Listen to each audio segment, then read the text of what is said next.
Des autruches, des rhinocéros ou encore des sitatungas évoluent depuis 40 ans à Sijan, dans cette réserve insolite. Car ici, les enclos sont immenses. Et si depuis quelques minutes des voitures inspectent cet espace, c'est pour s'assurer que tout est bien fermé. On vient de lâcher des lions dans un espace de 10 hectares. C'est tout simplement la plus grande installation d'Europe.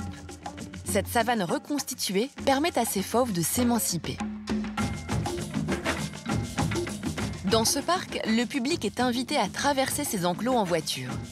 Un safari où le danger est minime, puisque veillent continuellement des gardiens. Cyril est responsable du secteur des carnivores. Et de sa voiture, il observe le comportement des lions. Les conditions que nous, on a au niveau des comportements, l'espace qu'ils ont, ça permet leur de développer énormément les interactions qu'ils ont entre eux. Je vous avouerai qu'on apprend tous les jours. On est surpris tous les jours. À chaque fois, il y a quelque chose de nouveau à chaque journée. Au même moment, partout dans le parc, il est l'heure d'aller nourrir les animaux.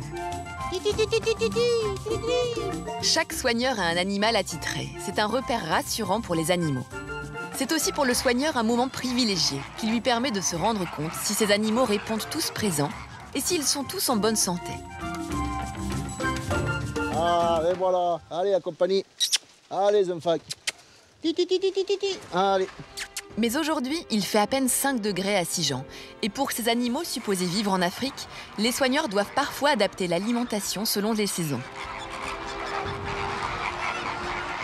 Ils ont besoin de refaire un peu de graisse, donc du coup, ils vont manger plus qu'en été ou qu'en période de reproduction. Les pélicans gris, l'espèce que vous avez là, ça peut être jusqu'à 1 kg de poisson par jour.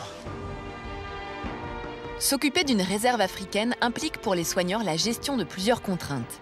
Par exemple, dans ce parc, la majorité des animaux vivent en semi-liberté. De plus, plusieurs espèces se côtoient comme ils le feraient dans la nature.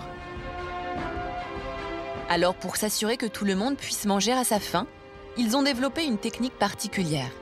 Ils distribuent des petits tas d'aliments tout le long du domaine. Avec ce système de tas, on a une grande quantité d'animaux qui vont manger. Et puis, il y a les plus petits qui viendront picorer les restes, quoi.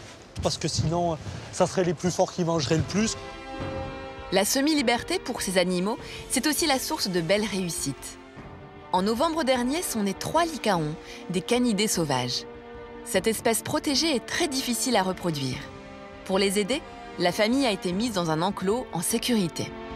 Et il faut qu'ils soient dans des conditions optimum pour que les parents acceptent les petits et puissent les élever. C'est très très difficile. Il suffit que vous mettez 2 groupes de lycaons pas trop loin et les parents vont être stressés et ils ne vont pas élever les petits ou il n'y aura pas du tout de reproduction. Et c'est ainsi que la vie passe pour ces 3800 animaux. Grâce aux 300 hectares qui leur sont dédiés, ils se comportent presque comme leurs congénères sauvages, qui eux vivent en face, de l'autre côté de la Méditerranée. Un parc où les animaux se sentent bien. Et pour preuve en est, eh bien, séquence carnet rose.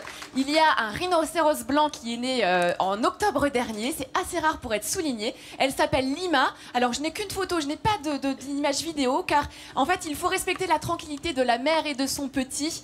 Donc, pour l'instant, pas de photo, effectivement. Pas de photo, pas de photo. Voilà, Quelle on les star laisse tranquilles et ils seront visibles par le public dès les vacances de Pâques. Donc, je vous invite véritablement à vous rendre dans cette réserve naturelle qui est située à Sijan. C'est merveilleux, c'est un dépaysement et moi j'adore. Voilà. Merci Hélène, merci de ces précisions. Notre vétérinaire qui est avec nous, Hélène Boucher, tout au long de la semaine. Allez voir